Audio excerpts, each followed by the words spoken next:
प्रधानमंत्री जी ने आज सुबह देश के नाम संदेश दिया। जब कल शाम को यह न्यूज़ फ्लैश होने लगी थी कि प्रधानमंत्री जी आज सुबह संबोधन करेंगे, तो मैं दो तीन चीज़ों की उम्मीद लगाए बैठा हुआ था। एक कि जो आज सेफ्टी किट या डॉक्टर्स और नर्स के लिए जो आवश्यक इम्प्लीमेंट्स हैं, इक्विपमेंट्स हैं, जैसे पीपीई है, वेंटिलेटर है, मास्क है, उसकी आपूर्ति के बारे में ज़रूर बोलेंगे, लेकिन उन्होंने कुछ नहीं बोला। और जब भी कोई गंभीर समस्या होती है तो प्रधानमंत्री जी उस पर बिल्कुल चुप्पी लगा जाते हैं और फिर दूसरा मुद्दा खड़ा कर देते हैं। यह पुरानी उनकी स्टाइल है, उस पर उन्होंने कुछ नहीं बोला। और दूसरी बात, जो मज़दूर हैं, गरीब हैं, जिनको खाने का नहीं है और कोरोना से ज़्यादा लोग भूख से मर गए और हज़ारों किलोमीटर, सैकड़ों मीटर की यात्रा कवर करते हुए मर रहे हैं, तो उनके बारे में उन्होंने कुछ नहीं बोला कि कैसे उनको भोजन दिया जाए या आवश्यक सामग्री उनको दी जानी चाहिए। तो लेकिन 22 तारीख को थाली बजाओ और फिर से 5 अप्रैल को 9 बजे शाम को 9 मिनट के लिए कैंडल लाइट और टार्च लाइट के द्वारा यूनिटी दिखाने की बात कही है।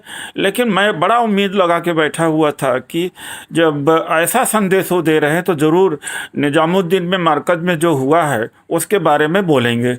निजामुद्दीन मरकज़ के बारे में जिस तरह से पूरे देश के अंदर जहर घोल दिया गया हिंदू और मुसलमान का, उसके ऊपर उनको कुछ बोलना चाहिए था। उन्हीं के सपोर्टर पत्रकारों ने, अखबारों ने, मीडिया ने यह कहा कि ये तो देश की तबाही के लिए किया जा रहा था।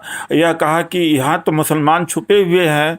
अब जब हरिद्वार में 1500-1600 यात्री हों तो उनको चुप्पे से निकाल के गुजरात भेज दिया जाता, वो फंसे हैं। और वैष्णो देवी में सैकड़ों लोग हों तो वो फंसे हुए हैं, यहाँ मुस्लिम छुपे हुए हैं। तो जब इस तरह से जहर बोया जा रहा है उनके आईटी सेल के द्वारा और उनके सपोर्टर मीडिया के द्वारा, यहाँ तक कि मुझे बड़ा ट्रोल किया जा रहा है जब मैं कोई संतुलित बात कर रहा हूँ, साइंटिफिक बात कर रहा हूँ, तो इसके बारे में तो प्रधानमंत्री जी ने बोला ही नहीं है। तो जब इस विषय को नहीं संबोधित करेंगे तो किस तरह से देश की यूनिटी होगी, ये मेरे समझ में नहीं आ सकता है। भाषणों से देश की यूनिटी क्या हो पाएगी क्या? वैसे लच्छेदार भाषण होते हैं और भाषणों से तो बहुत दिनों तक देश चला ही रहे हैं, लेकिन ऐसे संकट की घड़ी में राजनीति नहीं करना चाहिए। अपने लोगों को कहना चाहिए आईटी सेल के लिए और अपने सपोर्टर मीडिया को कहना चाहिए कि इसमें राजनीति न करें, हिंदू और मुसलमान का मुद्दा न बने। जो बना दिया गया है, इस समय देश को कोरोना के खिलाफ लड़ना है, लेकिन यहाँ हिंदू मुसलमान से लड़ रहा है, मुसलमान हिंदू से लड़ रहा है। ये बड़ी दुखद बात है। तो इस बात की उम्मीद हम लगाए हुए बैठे थे, बड़ी निराशा हुई। मैं सोशल मीडिया में देख रहा हूँ कि लगातार अब ट्रोल हो रहे हैं प्रधानमंत्री जी, और 90% से ज़्यादा लोग केवल मजाक बना रहे हैं।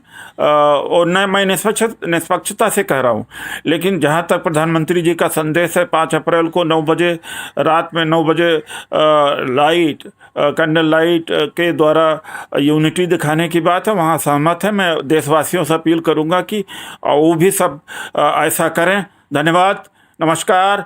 और इस वीडियो को ज़्यादा से ज़्यादा दूर तक फैलाने की कृपा करें।